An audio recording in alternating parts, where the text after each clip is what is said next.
Thanks for coming today to our session, Lean Forward with Windows 10 Deployment Experience of a TAP Customer. My name is Joseph Parody. I'm a Senior Director with Avanade, and my teams are responsible for all of the infrastructure and enterprise services at Avanade. So I'm Dennis Tran. I'm a workstation architect at Avanade. I work for Joseph, and I'm responsible for our Windows 10 deployment and SCCM app deploy. So we're going to start out with giving you a little bit of context of Avanade. As we go through the presentation, there are going to be aspects of our company that are going to be similar to yours and aspects that are going to be different. And so we want to get a little bit context out there. Avanade is a technology and management consulting company. We're owned by Accenture and Microsoft. So we work in the Microsoft ecosystem exclusively. We're in 24 countries around the world, and we have about 10,000 workstations that we support. Now, we are a little different in that the vast majority of our users are not in one of our offices. As a consulting company, I want my users to be at my client, helping to serve them and helping them to be successful. So that means that our primary scenario for supporting our users is somebody who's remote, somebody who's not on my network, who's on, in essence, the internet. So that's a little bit different, but as we go through, we'll talk a little bit about how we support that. And we think that for many of you, that will become a primary scenario more quickly than you might expect as you start to have users who may not be in your offices anymore, or you may not have offices anymore as you get more work from home scenarios. We started with Windows 8.1, but as of yesterday, we're over 62% on Windows 10 globally within our environment. We're going to push with 1607 to try and get to 100% on Windows 10 by the end of the calendar year. So let me talk a little bit about what it means to be a TAP customer. So one of the things that you do as a TAP customer is you're always testing something new from Microsoft. So on the right-hand side, you've got the circle of life that you live as a TAP customer, where Microsoft releases a new build, you go ahead and upgrade your TAP users to it. You'll either be participating in specific scenarios that Microsoft has defined, or you're testing some of your own scenarios. And then you see if it works, you give some feedback, work with the team on any bugs that you find. Next week, you come back and do it all over again. So that's kind of what the life of a TAP customer is. And there's some interesting advantages, right? So we get to see the builds of Windows 10 before anybody else. So we're kind of like the insiders, but the corporate version of the insiders. We see most of the same builds that the insiders do. But the nice thing is that we have the ability to give feedback to the product group in a very direct, tracked way.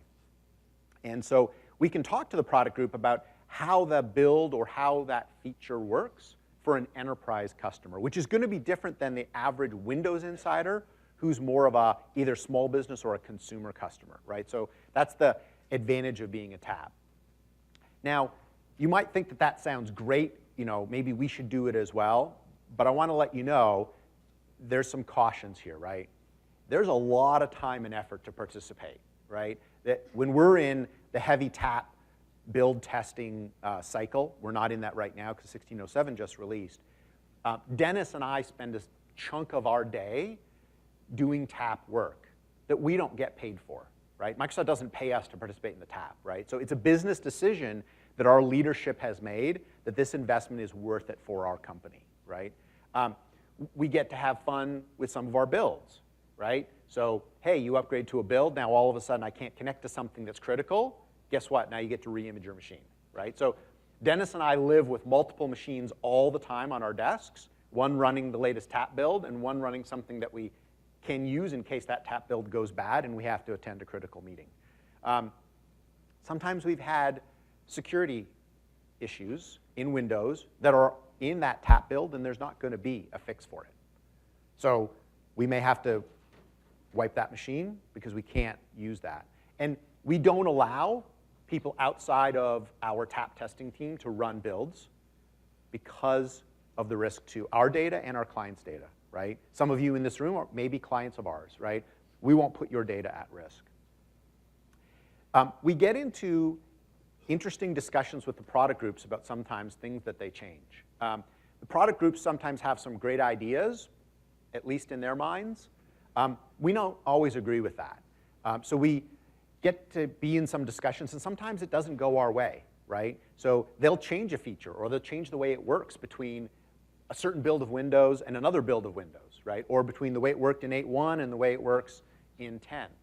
And we need to be ready and able to deal with that if it doesn't go our way. So I'm going to hand it over to Dennis now, and he's going to dive a little bit deeper into some of the aspects of Windows 10. Right. So we looked at all the different features that are available with Windows 10, and there's lots. And we've listed a couple of them here, kind of in two silos when we evaluate. A lot of them look, hey, good and easy, the press releases, the online documentation. Great, we want that day one if we can. But when you take a deeper dive in it, some of them actually requires more thought and more evaluation before we can actually deploy it, or maybe actually doesn't even fit our organization, or we're not ready yet. So we're going to take the next couple slides to cover some of the ones we thought were valuable, and you get a sense of how we evaluated the different feature set. So Windows Hello. Anybody we've talked to who uses Windows Hello say it's magic. I mean, it works really well. You sit in front of your machine, it automatically signs you in, and you're ready to go. But, well, that's great, and we want to deploy it to all our devices, and where are all those devices? So Surface Pro 4 and the Surface Book are the only two devices that have that Windows Hello supported camera. Right? All the other ones, all the other vendors you have, all the existing webcams aren't compatible. So now you're stuck. I want to use it. I can't. So there is an alternative. Right? You could use the Intel RealSense camera, but that's big, that's bulky, that works on your desktop. So if your environment has desktops, that's something you could do to use Windows Hello. But if you're like us, which is all mobile or all laptops, nobody wants to carry that around. And you got to plug it into an external, you have to plug it into a USB 3.0 port because it actually draws a lot more power. We've tried it on a docking station, it doesn't work well. It wants to be directly connected. So that may be not a good option. How about fingerprint reader? Windows Hello with biometrics. If you have existing fleet of devices that have a fingerprint reader, it's compatible. It's ready to go. Right? A gotcha for that, as we get more and more devices with fingerprint reader, is drivers. If you're using older drivers with the fingerprint reader, we're getting situations where we see it can't recognize your finger. So making sure you have the right drivers. And that's critical for our deployment as we deploy Windows 10, is getting all the right drivers on the device that's supported by the vendor, that's known and good and working. Now, we always have to think about security. So we look at Windows Hello, great, you don't use a password, automatically signs you in. Well, it does require a PIN requirement to set up. And that's a bit of a problem. On our phones, sure, a 4-digit PIN is fine. Maybe, well, security doesn't think it's fine for us because they want an 8-digit PIN. Now, for my workstation, maybe I don't want a 4-digit PIN. I think, with 4 numbers, they have full access to my machine and corporate data. Well, you can actually secure that by using a PIN requirement. So on screen there is the group policies that you can set regarding PIN complexity for setting that up in order to get Windows Hello. Now, for us, we've set up 8-digit PIN, uppercase, lowercase, as well as special characters. We didn't apply the 60-day expiry or expiry to the PIN or a history, because we feel that for Windows Hello and the setup of this PIN, it's really secure on the device and on TPM. Well, I don't need it to expire on all the devices or reset it or have that history. So that's what we've set. Maybe that's not right for you, but something you can consider when you set up Windows Hello. So Cortana is something we feel that there's a lot of potential for it in the enterprise. Think about what if it can key in a database source for your corporate information, enterprise search, support. I can get help without picking up the phone because Cortana can know that information and help me. Right? Knowledge articles, how to fix problems. So it's got a lot of capabilities that we think we could take advantage of. But at this time, in our opinion, it's really not ready for the enterprise. In the consumer space, it works great. For us, we have a lot of concerns. So we listed here some of it. Right? The first one is, of course, syncing across multiple devices. When you use Cortana, you need to use and sync with your Microsoft account. Well, that means information about you on your corporate device now be synced to your personal one, because it's your MSA account, it's not your corporate one. Right? And that's a problem for security and possible data leakage. So it's a challenge for there, as well as enabling and using Cortana in the enterprise space. Well, we're global, so we have people with different regions, different language settings, all set up on their computer, and Cortana is actually only compatible in 13 different regions. I'm in Canada. Luckily, I am one of the regions that's supported. However, I still have to install language packs and additional packages to enable Cortana. That kind of sucks. So, it's a challenge even for us. And if you're using SCCM, getting those packages onto the machine, it's not that simple. Right? In our example, in our test, when you have SCCM enabled for updates, downloads of any packages within the UI doesn't know how to reach out to Microsoft Update to actually do the download. So it's not easy to set up. It's difficult and challenging if you're in a global environment. So we don't think it's ready for our enterprise use. Now, the good thing, of course, is Windows as a service. As the product matures, as Microsoft is listening to our feedback, they're putting in these improvements. So what we do know is Microsoft is working on allowing syncing with your Azure AD account. So your Office 365, you can turn on Cortana syncing. You can get all that working. And from a data syncing perspective, it's going to be synced with your enterprise Azure AD creds. That's a lot more secure. Same thing with the feedback around how to enable Cortana on the devices. They're looking at allowing different settings, different regions. Well, in Canada, yeah, I speak English, but let's say I want to put a different language, but I want to keep the region as Canada. They're looking at doing that, making it easier for our enterprise users to use Cortana. So if we go back to today, not what it could be, right? I talked about the challenge about allowing our users to download the packages necessary to enable Cortana on the device for different regions. So here's an example of enabling Chinese on a device. There's multiple different language packages that they require. Now, this is all in the MVLS ISO package for language packs. You extract the ones you need, and then what we've done is we've packaged it up and made it available over SCCM. It's very simple to use the DISM command, right? A couple lines there, and you can install all the packages on the device. Now, something that I kind of note in our testing, I didn't put the no restart command line switch there. What happened is it installed the first one, it prompted me to reboot, and then it didn't install the rest.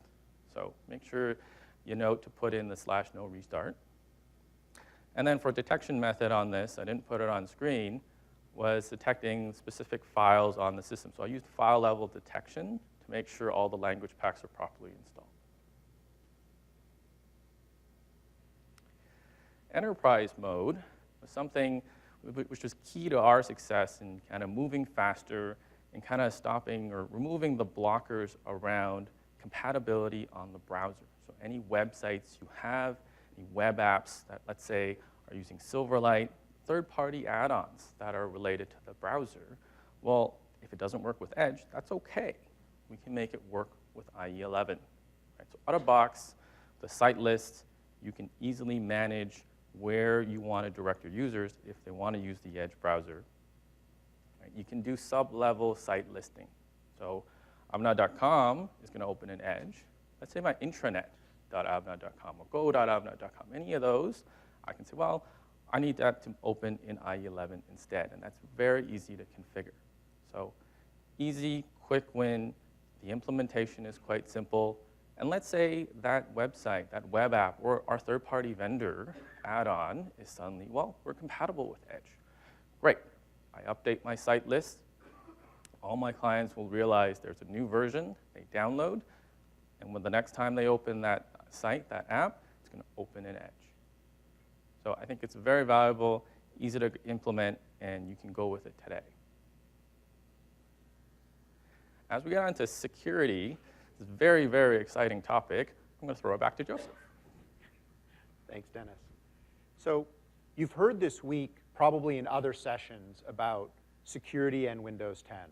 And I want to focus just a moment on what we think is one of the most important security features in Windows 10, and that's Credential Guard. Today, the vector of attack in your enterprise is not likely to be the firewall or an application that has a vulnerability. It's likely to be your user's credentials. They're going to get those credentials, they're going to go across your environment, and they'll eventually escalate to admin. So Credential Guard is one of the single most important things that you can do to protect against this threat vector. We believe that Credential Guard is something that you should do first on your high-value targets, right? So we're rolling it out for all of our IT administrators, right? Anybody who is a domain admin or another type of admin within your environment, those are the creds you want to protect the most. So that's where you start rolling out Credential Guard. Now, I know that in the session that Rob Lefferts did, the general session on Monday morning, there's a section that they showed that all you have to do Credential Guard is turn on this one GPO. Well, let me help you dig under the covers of what it really means to turn on Credential Guard, because it's not just that one GPO. So it's tied to certain versions of Windows, right? Only Windows 10 Enterprise and Education can do this, right? So if you're thinking about that debate between Pro and Enterprise, and there's a bunch of other features that you only get with Enterprise, this is one of them. So this is something that you want to think about. It also requires configuration on your machines, right? It requires Secure Boot UEFI. It requires Hyper-V role to be turned on. And it requires you to be using the TPM. So as you think about this, think about, hey, should Hyper-V be turned on in our image? Should that role be turned on in every one of our images? Don't set up virtual NICs. Don't put on switches. Don't run people in virtual machines. Just turn on the role, right? That's something that you can do as part of your deployment to be ready for Credential Guard. In our deployment, we have a check to see whether Secure Boot UEFI is set up in the BIOS. And if it's not, we stop, right? So the technician can make that change in the BIOS, restart the deployment. And now we have our machines there. So we have existing machines that are on legacy BIOS boot. It's going to take us some time to find those, ask people to come in, get re-imaged. But that'll help us to get to Credential Guard. So I have a link here, which is probably the best link I've ever seen that helps you to understand. There's links on Dennis's slide as well. One of the things as we go through this presentation that we want to try and do is not only share our experience, but share information that you can use when you go back to your offices to help you deploy Windows 10 faster.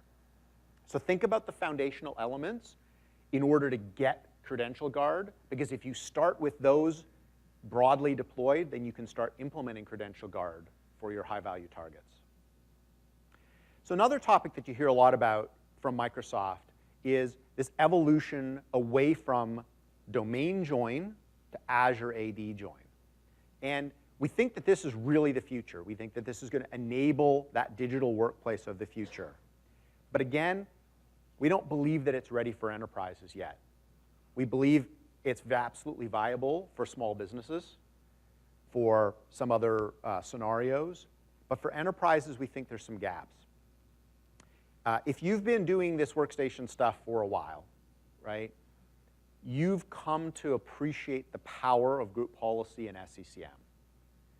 And you can do some amazing things with group policy and SCCM. We have a tree structure of OUs with GPOs that apply at different parts of the tree, with WMI filters, right? Intune doesn't have any idea what a GPO is, right?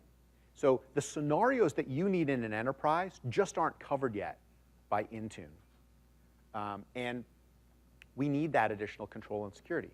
Now, the good news is, Dennis and I, in particular, are involved in talking with the Intune team, helping them understand that gap to be able to satisfy enterprise requirements, helping them to understand the need for something like group policy, And how do we get from where we are to where we want to be, right? Because if you've invested years of building out your group policies, you don't want to reinvest that because there's some new technology within Intune. So we're going to be working with Microsoft to help them make that bridge across the gap that exists today between Azure AD Join Intune and what we know and use with group policy and SCCM. So let's talk a little bit about 1607, or the anniversary update that just came out.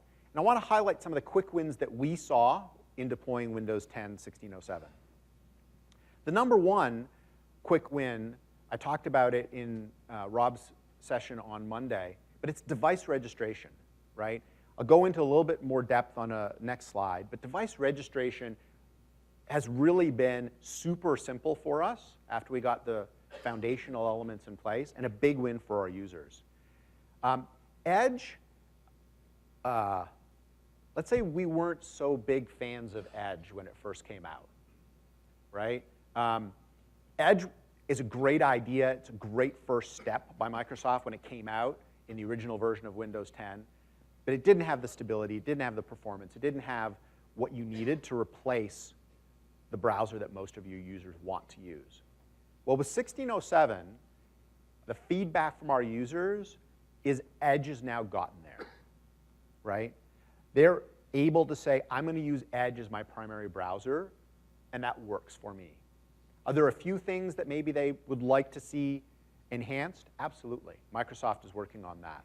But one of the nice things is that because Edge is a modern application, they're revving Edge on a regular basis through the cumulative updates. So you start to see new features and bug fixes in Edge more quickly. We also got some advanced settings. The GPOs in Edge, when Windows 10 was released, I think there were like 7, right? In IE, there were 385, right?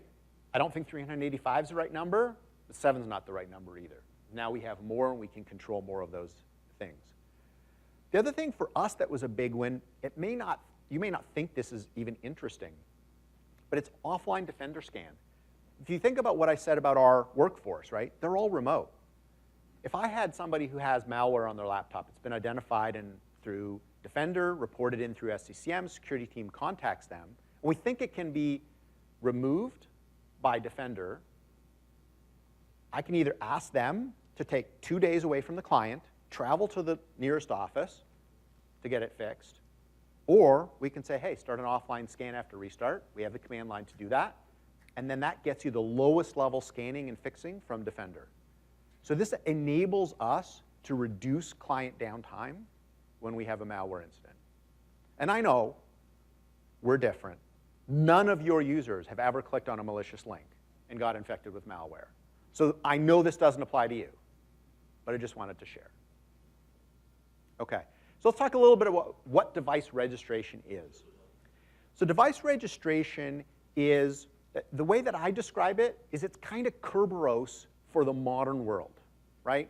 So if you think about it, device registration is this notion that your domain-joined workstation is trusted by your domain. And because of that trust, it allows you to generate some trust for the user that authenticated to that workstation, right? And in the modern world, what that means is an Azure AD OAuth token, right? So with device registration, once it's registered, your machine gets an OAuth token for the logged in user automatically.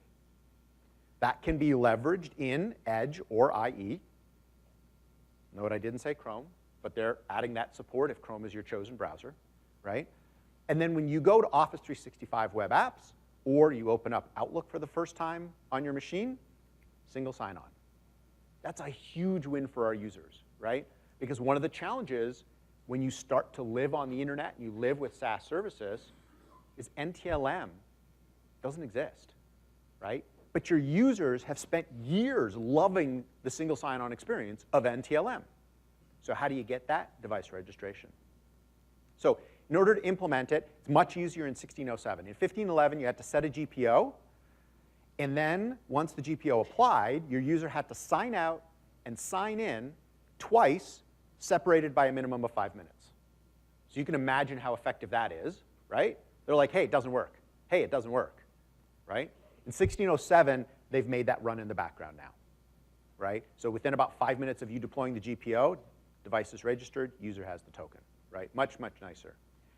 Now, I do have to caution you. If you're running ADFS, ADFS 3.0 is, I believe, the minimum supported. There is some configuration you have to do to get this to work. It can be complex if you have a complex ADFS setup. So for us, we have a multi-domain ADFS setup.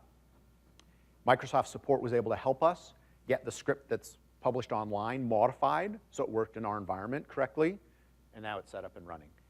I can't imagine going back. I've been using device registration since we first piloted it with 1511. It's just, now it's part of what we do. And that's the same thing that your users are used to. It's that single sign-on. So not only does it work with Office 365, right, but many of you are using Workday or Salesforce or ServiceNow through Azure Active Directory. Now you get that single sign-on for those as well, because this is an Azure AD thing, not an O365 thing. So you're able to enable your users in this new world of a services-based economy much easier. And they're going to like that, whether they're in the office or outside the office. So I'm going to turn it back over to Dennis to talk a little bit about how did we actually deploy Windows 10 at Avanade. Right. So we spent a lot of time here talking about evaluating and planning. How did we actually build it? What did we actually roll out to adopt Windows 10? So we have two ways for our users to get Windows 10. We have our full image, which is a traditional MDT captured image, WIM, and all that. Right? We can do it with light touch, so we can remotely image with a USB. And we also offer in-place upgrade from 8.1 to Windows 10. That's using SCCM App Deploy. Right? It keeps your files, it's a lighter impact on the user, and it keeps all your apps and everything, handles BitLocker, so it works quite well for us. Now, both of these are offered to our users in a self-service. So we're enabling our users to do this on their own because they're remote or they have client engagements, deliverables. They have a timeline too, and to be productive, they may do this on a time that it's available to them. Now, even for our self-service, right, if you think of MDT, we have a tool that allows them to download the image. It creates a bootable USB stick, plug in, reboot, tap F12, follow deployment wizard, and the image goes away. And it starts imaging the machine. About 30 minutes, they're up and running. They sign in. We have DA running. We have everything ready to go. So, for us, it works that we need that remote connectivity, be able to image remote, be able to upgrade in place remotely. And that may be not necessary for you guys, and you guys might have other options in terms of deployment. So why MDT? Let's dig a bit deeper on there. Right? It is a bit of work from our operations side to build that image, and we do it monthly. Put our updates in there. We do CUs, driver updates. It's easy for us because, well, we did it in 7, we did it in 8.1, but as part of TAP, we saw what was coming. We want to try the new stuff. We want to see if we can have a new method of deploying Windows 10 on our workstation, maybe get away from that. But every time we evaluated some of the new features, there were challenges that were very difficult to solve. For example, how do you get that clean image? Right? All the apps that come with your OEM installed machine, each one is different. I'm sure you have a variety of different models that you get. How do you actually clean all that off of it? Certainly Microsoft is working on it, but it's not ready when we deployed, and it's still not ready today. What about BitLocker? Right? We need it at AES 256 for encryption. So let's say I take a Surface Pro 4. That's pretty clean. But it's Pro, you get to Enterprise, and you find that BitLocker is encrypted at 128-bit encryption strength instead of 256. So for us, we need it at 256. How do you get there? I got to fully decrypt the drive, make sure it is 100% decrypted, and then re-encrypt with the right cipher strength. Now that's time and effort from our technicians to do. It's time and effort if we tell the user they have to do it. Right? We have that scenario of BYO as well. Well, now your user has to take care of that. And drivers have been a critical part of the quality we get when we image and use a machine. We want the user to have the best experience, and drivers are part of it. Right? For Skype for Business, quality, call quality over wireless, the top reason that they get bad call quality is bad wireless drivers. We've stuck with the Intel because we know that it's better than the other options out there, but we still make sure it's using the latest driver. Right? There's also automation. We want it to be efficient. So I talked about how we can image remotely, 30 minutes, they're fully done, right? And that's part of automation. They didn't really have to touch the machine much. They can sign in, and then they can be productive. And that's important for our organization, right? As our users are down, they're not productive, we're losing money. So we want them to be able to work ASAP, and we'd rather spend the time from the operations side to get a fully working image than saying, hey, here's a set of instructions on how you get yourself up and running. So this image anywhere kind of concept, because for us, we need to be able to achieve that. Our user can image from a hotel, from this conference, anywhere, it doesn't matter. And there's a lot of ways to do it. We found that the remote domain join piece is the key part. MDT, if you have remote domain, or if you have domain join in there, you have to be on-prem. A couple ways to do it. You can script it with VPN. What we've done is we've used djoin.exe. So this is supported in Windows 7 and up. It's supported on Windows 10. A lot of flexibility, lots of options you can do with djoin. Right? So we have a web service that takes calls. Right? You call the web service and say, I need a new machine joined to the domain. It calls and connects with our domain controller, generates the computer object, creates an offline djoin text blob that they send back to the client. The client applies that with djoin.exe, and then after the reboot, they're domain joined. Right? And we can say, okay, let's package certificates in there. Let's say I want group policy. So that's what we've done. We've put into the DA text our group policy for direct access. That means when they're rebooted, they get the policies with direct access. They can continue to get stuff from our server. They can sign in remotely. They don't have to do a VPN connect to sign in, because direct access will take care of that. Now, if you want to take it further, there are a lot of options. So there is a TechNet article on how you can configure djoin and all the different slash options that you need.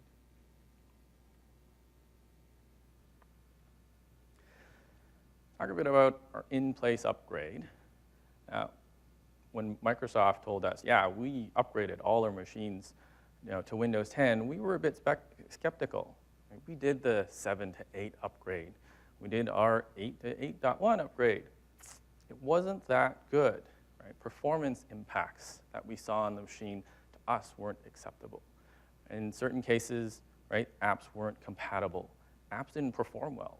I can't believe I had to uninstall, reinstall Office going from 8 to 8.1. That didn't make sense. And it's more downtime for the user because they can't use their productivity suite. So there's app compatibility issues.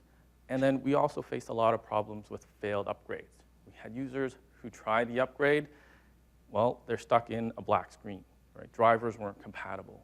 They'd have to get their data off, rewipe. Well, that's more time that's lost.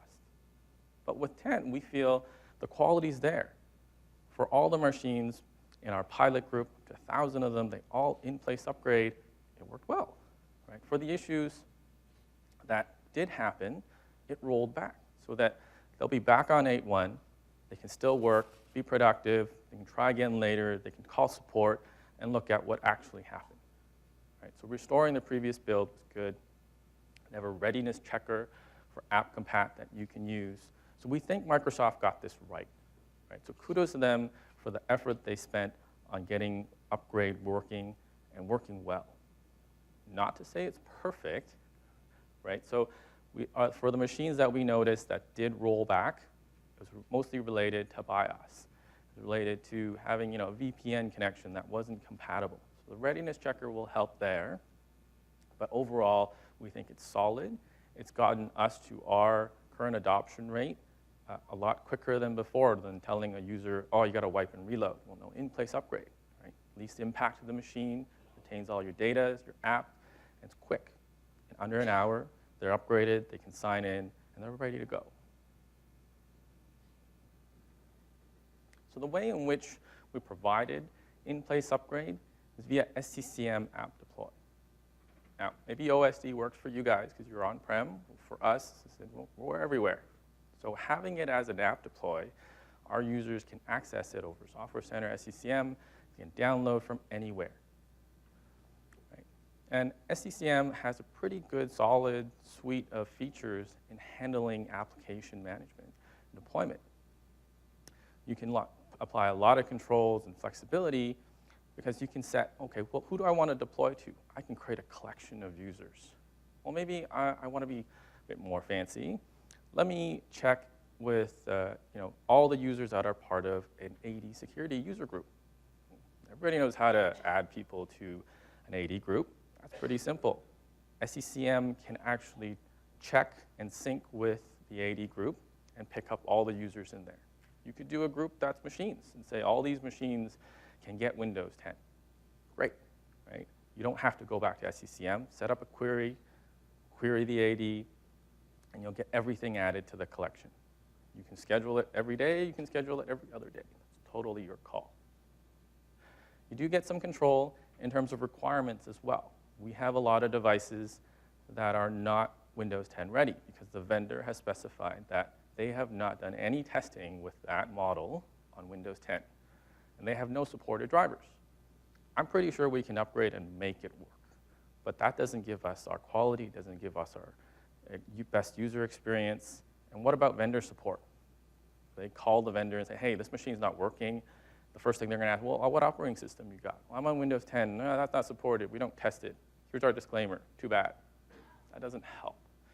So we can do global conditions in SCCM to check, okay, for this model, no, you're not going to get Windows 10. It's not available to you. We're not going to try and install it. Right? And you can create OS. Let's say I don't want those users on a specific OS to upgrade. Right? That's all possible through SCCM global conditions. So you don't need to know how to code to do it. It's very simple to do global conditions. So what I have on screen here is just a quick WMI query on the model information on your laptop. Okay? And then as part of my app deploy, which is the second screenshot, I've listed all the models, we've whitelisted all the models that we know are working well with Windows 10. And it's flexible. I can say, oh, we have issues with the 7440. Let me take it out. Okay, it's updated, and it's ready to go. And the global conditions are also very flexible if you want to do the advanced stuff. You can do PowerShell check. You can do any query you like, BB script. You can do registry check. You don't actually have to code to do it, but you could if you want to. When it comes to the actual deploy, we actually didn't do anything too complicated. We took the full ISO, we made it a package, application deploy, uploaded the content, we made it available. Right? And in our testing, for the install, all we did was set up .exe with auto upgrade. Now what you see here is also, we didn't use the UI. When we did use the UI, because we like it, we don't want no UI, because that means it installs in the background, and it's going to force reboot their machine. Okay, they lose their data. That's really negative user experience. So we wanted a UI. And we had it. We used the basic setup.exe UI. And some feedback that we got from support was, we got some users who called in and said they upgrade and they're not domain joined. They don't have BitLocker. All their apps are gone. So what happened? Well, apparently as part of the UI, you can choose. You could still choose. It presents it. Even though I have the command line switch to do auto upgrade, the user could actually pick and choose, oh, I just want to keep my files, or I want to keep nothing. So they chose that, and what happened was they're in an unusable state, and now they had a reimage. So instead of showing the UI, I've disabled that. Right? And we replaced it with something we've custom coded. It's actually a very simple app. It pops up on screen with a message we can customize. It's got our branding, so the user doesn't see it as malware. We still get some calls about it like malware. And then it runs just the command line switch in the background. So not very difficult to code. If you don't want to use a .NET or that type of coding with the UI, you could do PowerShell prompt with a message box. simple as that. Right? They click install, and that's when the install happens in the background and it reboots their machine. You could also do no reboot if you want. So install it, push it. It'll install and pre-stage in the background, and when the user decides to reboot, that's when the upgrade occurs. And we're seeing that on the consumer level. If you have Windows 10 at home, that's basically what happens. It's downloading all the updates, and you restart, you get that experience of the upgrade, and you're there. So that's something you can produce as well, just with the no reboot command. So when we look at kind of servicing, we have our traditional desktop deployment. We've done it in the past as well for Avanade internal IT. Right? Moving from 7 to 8, 8 to 8.1, it's a long project. It is a project. You've got to key in all the different teams, security. We've got to work through that process, readiness, change enablement. There's a lot to it to actually get an OS out. Now, with the cadence of Windows releases, can we actually keep up? By the time we get to the end of the process of the project, I got the next build, so now I got to repeat. Right? How do we work more agile in deploying Windows 10 and consuming Windows 10 as a service? We want those new feature upgrades. We want to be up there. Although for us, maybe a bit different because we're a CB shop, because we want to be using the latest, greatest. We want to push that boundary. Maybe not for you guys, but you still want to try and keep up. Because in, 6 to 12 months, it'll be CBB. You're going to look at the next one anyways, and that's a lot of effort.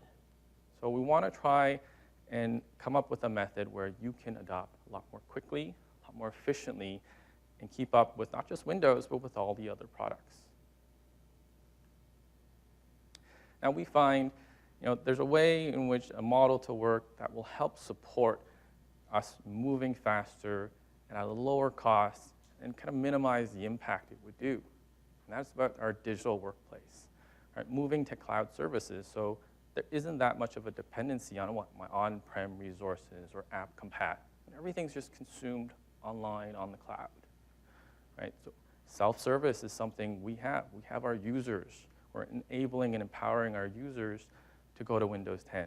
They can do it themselves, right? So that's reducing some of the support overhead we need to have support help desk, work with our users and move people there when the user can do it themselves. Right? Engage your employees. I think that's very important. Right? Our group of pilot users, or group of insiders, that's what we call them, we talk to them. Right? They're the ones in the field being productive, getting the revenue. Well, we don't want to impact them that much. We want to balance. We want to hear their feedback. We want to get this out right. So engage them will help kind of move this forward. And they'll be okay with the change. And they'll embrace it. That's what we hope for. And then always think about security. If you think of each box there, if we consistently think of security, just like we did in evaluating all our features, we don't have to wait till the end. Oh, okay, so what's all the security problems? We've thought of it at each step. So when we get time to deploy, we've already mitigated a lot of the risk when we're going live in production or pre-production. So here's a bit of a picture around our digital workplace and our ecosystem. And it's worked well for us in being heavily on the Microsoft stack. We don't have a lot of third-party apps or vendors, so that reduces our app compatibility issues. Right? We're a BitLocker. We don't have to deal with full drive on third-party encryption. Right? The idea of being connected anywhere. They can be productive as long as they have an internet connection. Right? They're getting the latest features and all that from Microsoft. So there's an advantage, and kind of I talked about Windows as a service, us moving more and more to the cloud. We're there, we're achieving that. It's doable, and it works well for us to be quick and agile. I'm going to let Joseph talk about our amazing insider rings. Thanks, Dennis. So one of the things that allows us to move at the speed that we do, right, and to really live Windows as a service, is that we've adopted the ring-based model that you've seen from Microsoft, right? And we use that ring-based model not just for OSs, but for everything, right? We use that for Patch Tuesday Windows updates. We use that for new GPOs. We use that for new OSs, for Office, right? And it's a formalized process that we follow around releasing things quickly. So we'll walk through the picture below, right? And I'll give you an example of what we do, for example, with Patch Tuesday, to give you an example of the speed that you can achieve. And I know this because we can achieve it, right? So we start on Patch Tuesday. So after the patches come out, they get loaded into SCCM, and they get deployed to what we call our canary ring, us, right? Our workstations, right? And these are our production workstations that we use every day, and it gets deployed to us on Wednesday. Now, that deployment is the same deployment we're going to use with everybody else in our company. So the team that does that deployment deploys it to us for Wednesday, deploys it to the internal IT department, it's about 100 or so people, with an install required with reboot by Thursday, right? So we'll find if it massively breaks something, and we can pull that patch out.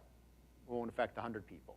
Now, the 100 people are global, right? We've got people in different countries, running different languages, having different applications. So we've not got that testing by Thursday. The insiders is really a key to our success. The Avanade Insiders is similar to Windows Insiders in that it's a self-selected group of people who want to live on the edge. So it's not us tapping somebody and saying, hey, we're going to make your workstation less stable. It's people who have opted in. And we've got about 10% of our workforce globally opted in on this. So they get the patches by Friday night. And new group policy or whatever, right? So they've got the patches by Friday night. And then everyone else, it's by Tuesday night. So 7 days out from Patch Tuesday, all 10,000 of our machines globally are patched and rebooted because we forced the reboots, right? So if you think about this, how would this work in your enterprise, right? You can think about what are the right rings? What are the right sizes of those rings? And in doing this, we looked at the success of Windows Insiders. And we looked at what's happening in the consumer space, where companies and their customers or their users are having a different relationship than before, right? We're being more open with our users about what we're doing and them being involved in our testing. And they're responding fantastically to that because that's how they see it in the rest of their life, where they're using lots of technology, potentially more than we are. So when you're moving at the speed of Windows, there's a number of things that you want to think about so that you can stay safe. The first one really is group policy, and it's why we're so insistent with Microsoft that any solution in the future has to have the characteristics that we've known and grown to love with group policy. We have a tree of OUs that our different machines are in. And we apply different group policies to different groups of machines. They're very granular. We're big fans of WMI filtering for the group policies so that we can apply a very specific setting to a very specific build of Windows or Office or a region, right? That gives us the ability to have that control that we need. Now, we also need to protect our client data and our data. So we disable certain things, right? If you're on an Avanade image machine, that nice UI element that says, hey, I want to be an insider, that's off, and you can't change it. It's grayed out. Because we can't risk data from people using unsupported builds from Microsoft. We also use the Defer Upgrades GPO to make sure that people don't get updates from Microsoft when we don't want them to.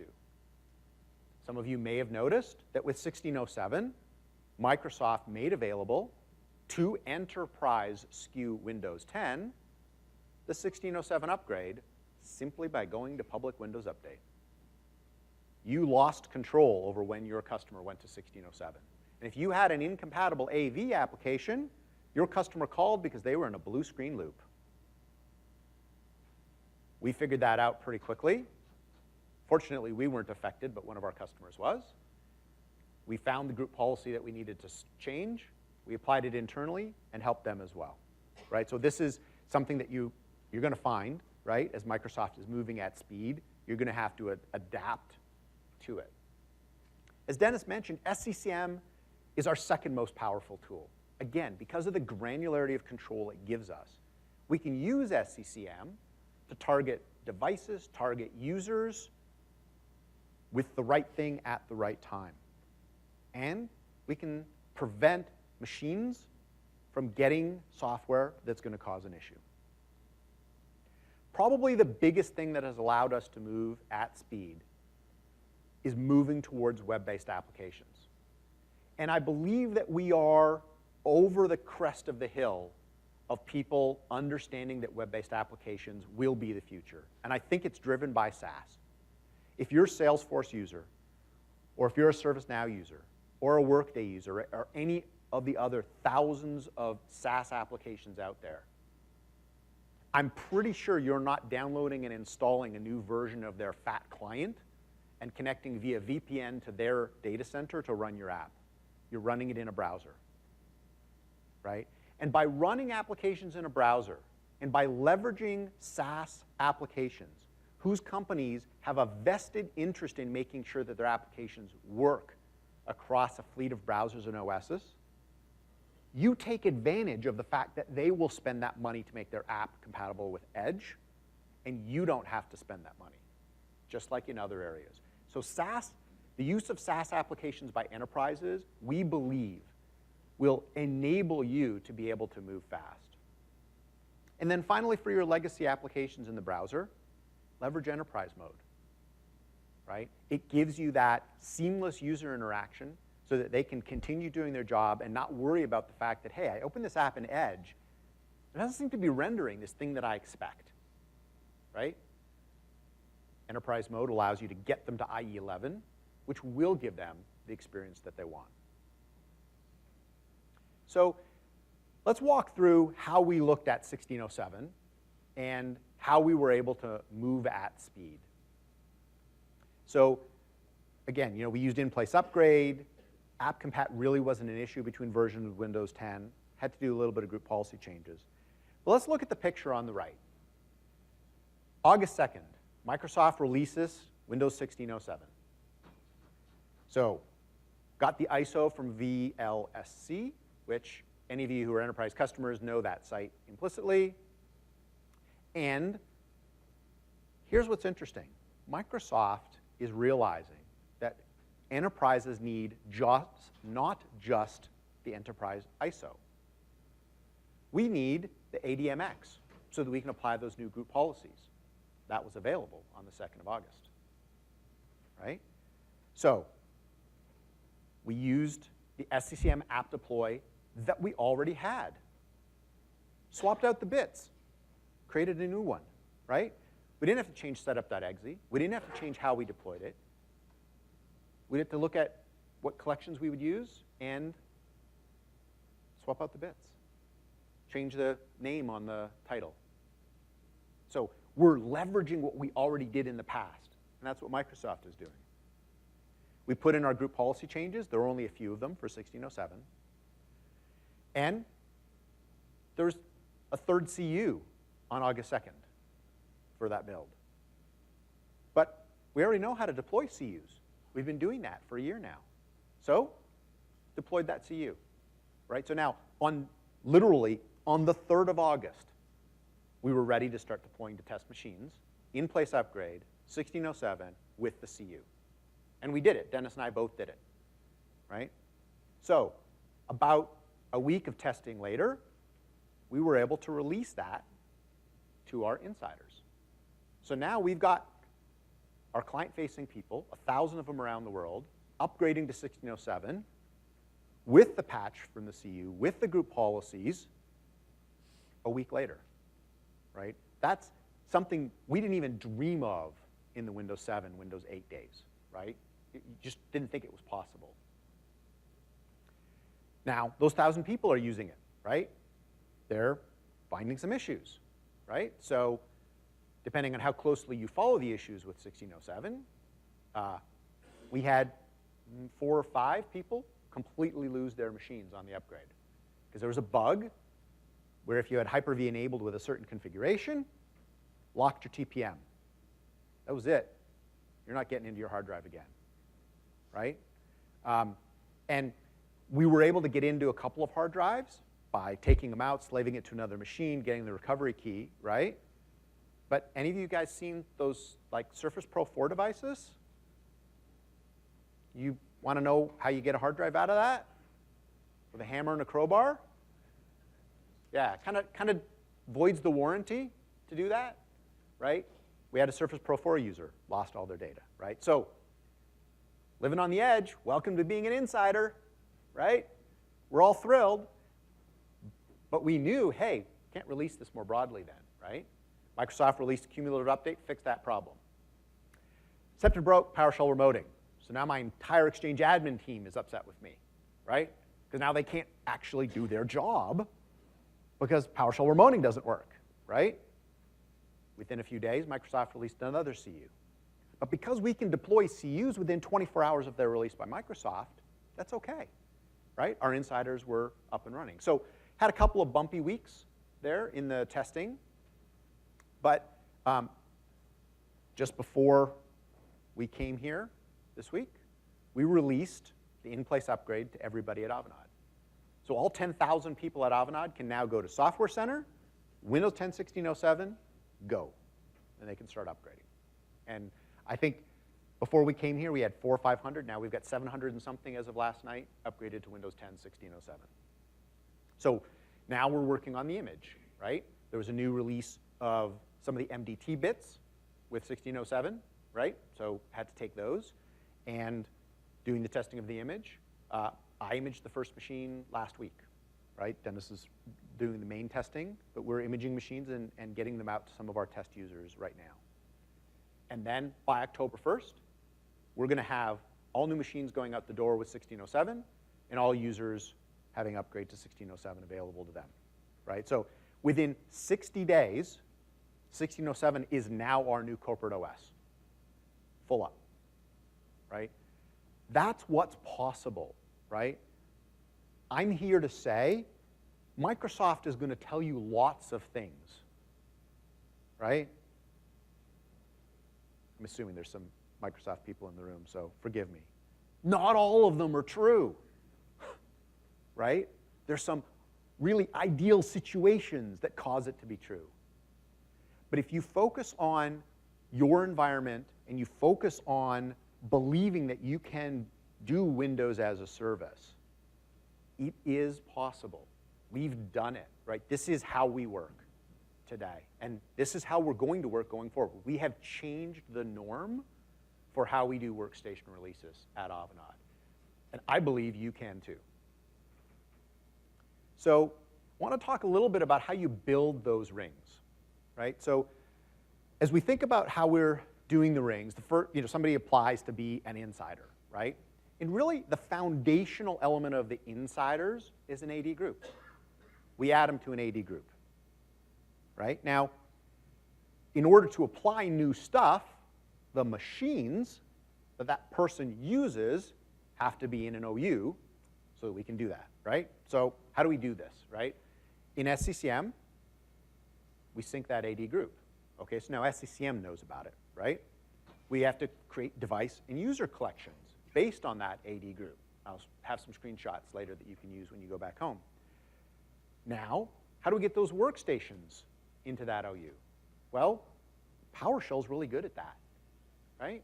So we have a scheduled task with small amount of PowerShell code that talks to SCCM, says, hey, what are all the workstations for this user, right? Because SCCM figures out primary user for the workstation. Let's get those names. Let's see where those computer names are. If they're not in the insider's OU, move them, right? And that runs every single day. So if I get a new machine, Dennis gets a new machine. By the next day, it's in the insider's OU, and it's getting the right group policies, right? This is not rocket science stuff, right? You could do this when you go back. We apply all of the group policies to that insider's OU, so now they're getting, for example, the latest version of Office 365 Pro Plus. They're getting all of our new group policies. They've got 1607 available to them. And then we create our deployments in SCCM. So how do you do this, right? So I'm not going to spend a ton of time going through this. Some of you may be SCCM administrators. Some of you may not be. If you're a workstation person, right, and you haven't started learning a bunch about SCCM, I'd urge you to do that, right? One of the things that has been really successful for Dennis and I is that we're both workstation people and we know SCCM really well, right? And so we understand how to use the two together. Let's take questions at the end, if you don't mind, just so we can roll through it, and we'll use the mic so that they can be recorded. Thanks. So with SCCM, you have SCCM seeing the group, right? So here you have, group is Avanade Insiders. You run a full discovery, now you've got your user collection, right? So you start with your user collection. So now you know where your computers are. They're in that OU because you've got that task that moves them. So now it's pretty simple, right?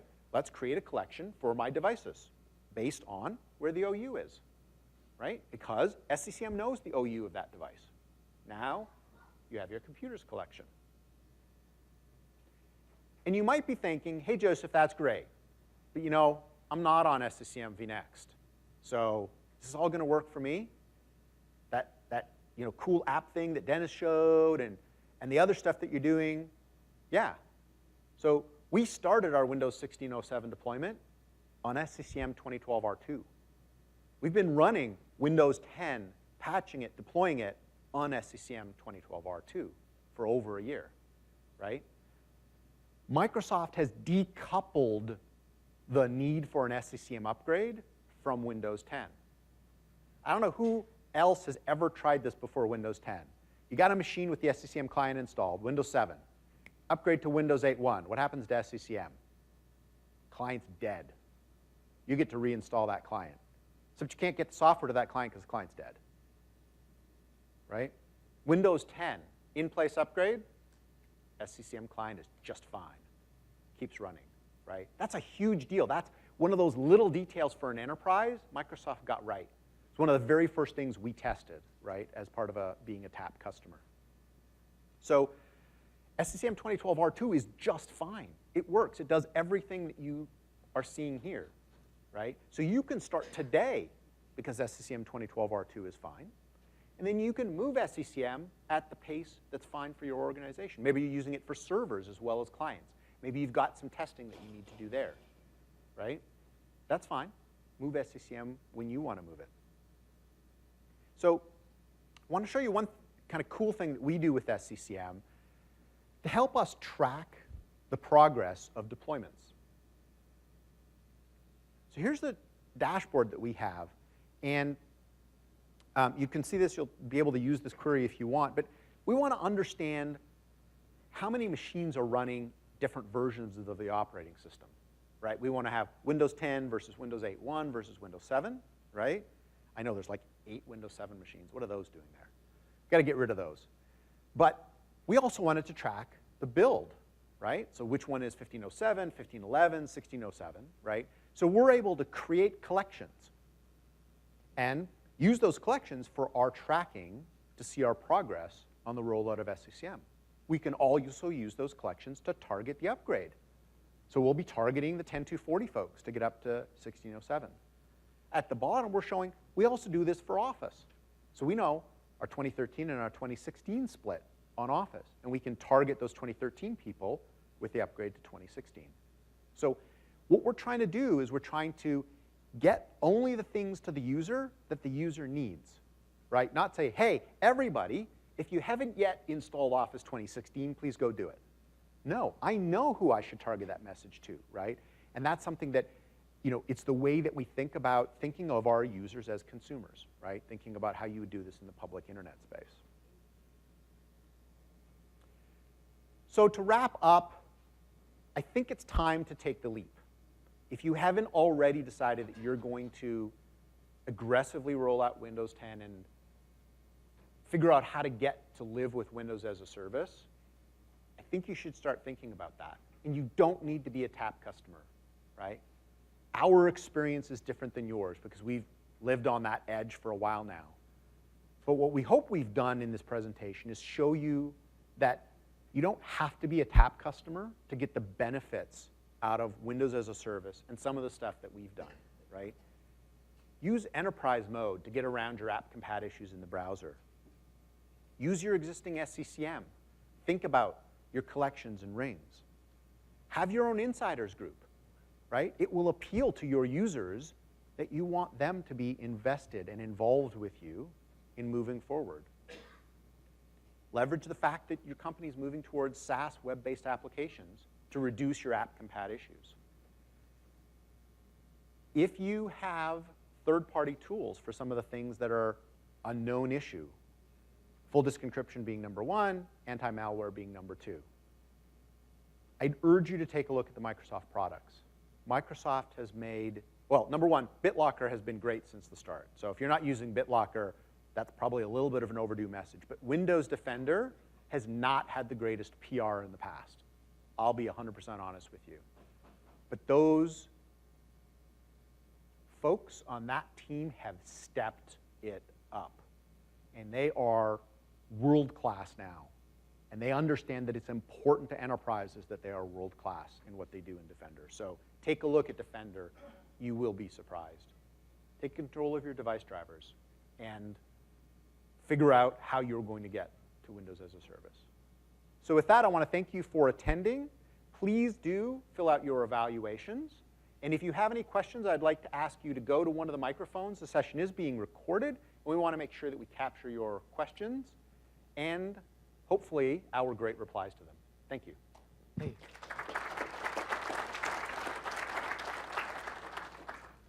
Thank you very much for this great presentation. I have a question. Are your users in your environment running with administrator rights or without? So today, our users are running with administrative rights. So how do you deal with applications that they installed on their own? Like, let's say, some picture tool or video LAN player, stuff like that. Yeah, so there's a couple things, right? First off is we have a support statement around what we support, right? If you're going to install something for personal viewing of ripped movies, probably not going to be something that you're going to call the support desk about, so I probably don't know about it. But I think the biggest thing is what Dennis had mentioned, which is Windows 10 has a command line switch on setup.exe that checks app compat, and it uses Microsoft's latest knowledge of app compat. And we've actually had people say, hey, I tried the upgrade and it rolled back. We're like, well, I don't know. We checked the logs. There's some app they installed. Microsoft knows it's not compatible, rolled them back, right? So it's, again, leveraging that power of the cloud and the power that Microsoft gives you to learn from what other people have done. It's saved a number of our users from massive pain. Thank you. You're welcome. Anybody else? I have a question. Oh, there's one over here. Go ahead. Yeah, you had you mentioned that you used remote domain join. Yes. With that, I noticed that you had like some command line. You also mentioned you could get a lot of this stuff into the domain join text file. What kind of things can you get in there so that when you do that remote domain join, that it's ready first time? Yeah, great question. Dennis had mentioned it, and I want to make sure that we're clear on that, right? In order for our remote domain join to be successful, we not only need the domain join blob, as it's called, but we need a machine certificate. And we need the machine certificate because we need the direct access group policy, and direct access requires the machine certificate. And we need those things because when the machine reboots, if it has domain membership, it has the machine certificate, and it has the direct access configuration, then that machine can set up that direct access tunnel, and the user can log in with their domain creds on first login. And the machine can get group policy updates because it can talk to a domain controller. That is a critical element. If you have a high number of remote users that you need to support, and you haven't looked at direct access, because back in Windows 7, it literally was rocket science to try and get that thing running on UAG. It is massively easier with 2012 R2. and I would urge you to take a look at direct access, at least the computer tunnel part, and see if that would be an answer for your organization. We talked about having things in different OUs. With djoin, you can actually specify, oh, I want, if you're going to use remote domain join, to be in a specific OU. And then you can move it later. That's also part of the parameters you can use with djoin.exe. Great. Got a question over here? Yeah, I have a question about SCCM. So you mentioned that SCCM 2012 R2 is capable. Is it capable of servicing Win10 in the same way that vNext would? Like, what's the difference? When you say that it's capable, that's what I'm trying to understand. Yeah, so it is capable, it's not the same, right? So you're pointing out a great differentiation. In vNext, right, the current version is 16.06, they've added features that can make Windows 10 upgrades much easier. If you look at the new Software Center in 16.02, 16.06, there's an operating system tab, right?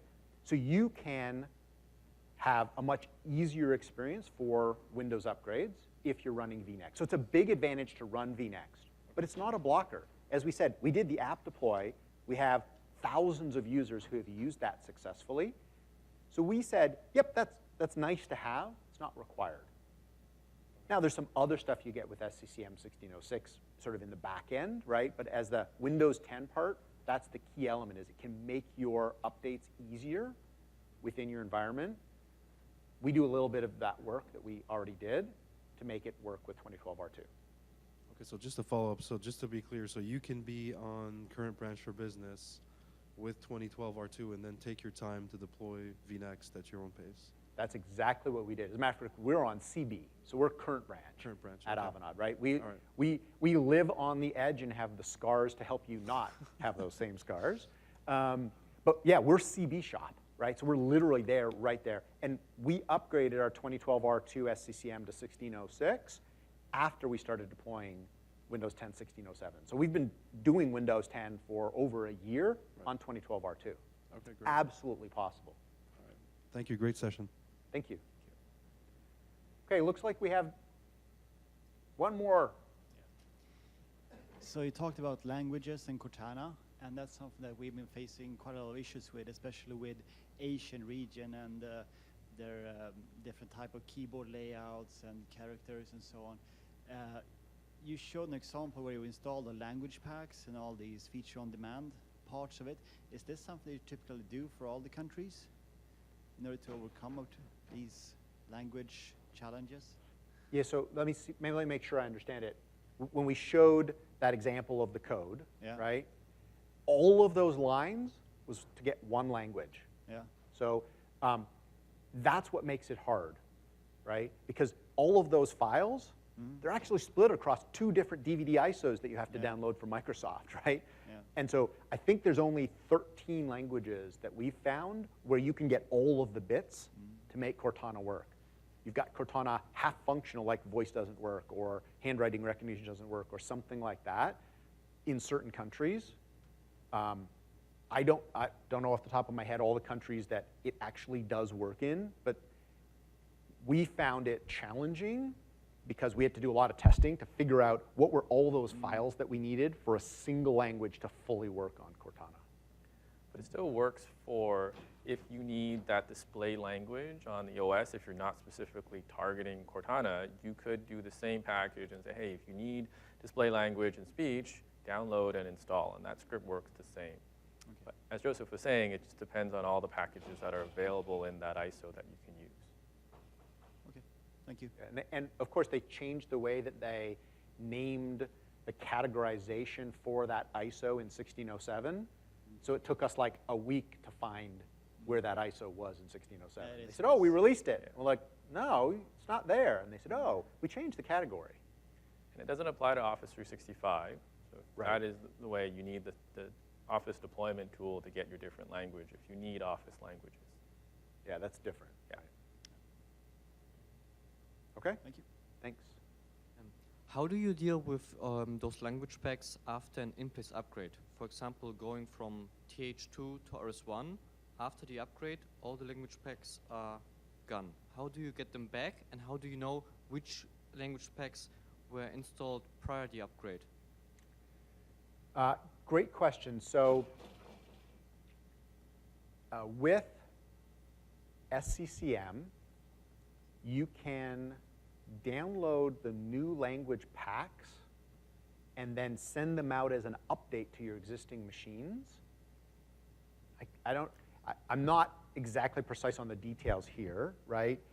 For upgrading somebody who already had a specific language pack, I believe they've now released through SCCM and WSUS the ability for you to just say, hey, here's all the languages I support, send this out to everybody, and if they need this update, apply it. If they don't need it, don't apply it. I think that works. That was, yeah, when we got to 1606 of SCCM, that's where we saw that was Okay. capable. Yeah, so that's vNext then. Thank you. Okay. We have over here? Did you have any scenarios with third-party encryption where you went from a third-party encryption utility to BitLocker in your in-place upgrade? No. If you remember slide 1, you see that Microsoft logo, they own part of us. So we're pretty much a BitLocker shop. Thanks. Your users go to Software Center to get the 1607. Yes. How long do you give them until you send it out? So right now we're in complete I know self-service mode. Okay. So this fall, we're Yes. going to start messaging people, hey, Okay. you have to do it. And then at some point, we're going to say, hey, countdown timer, you've got 2 weeks, you've got 1 week, now we're forcing it out. Okay. But we're at 62% deployed, so by the time we get to those last people, That's always the case. those last people are going to be people you have to force anyways. Right. Yeah, we'll most likely use the no restart command line switch. So That's the key. Yeah. Yeah. have Yeah, to force exactly. a Yeah, restart. for those last people, we'll flip the install so it's a no restart.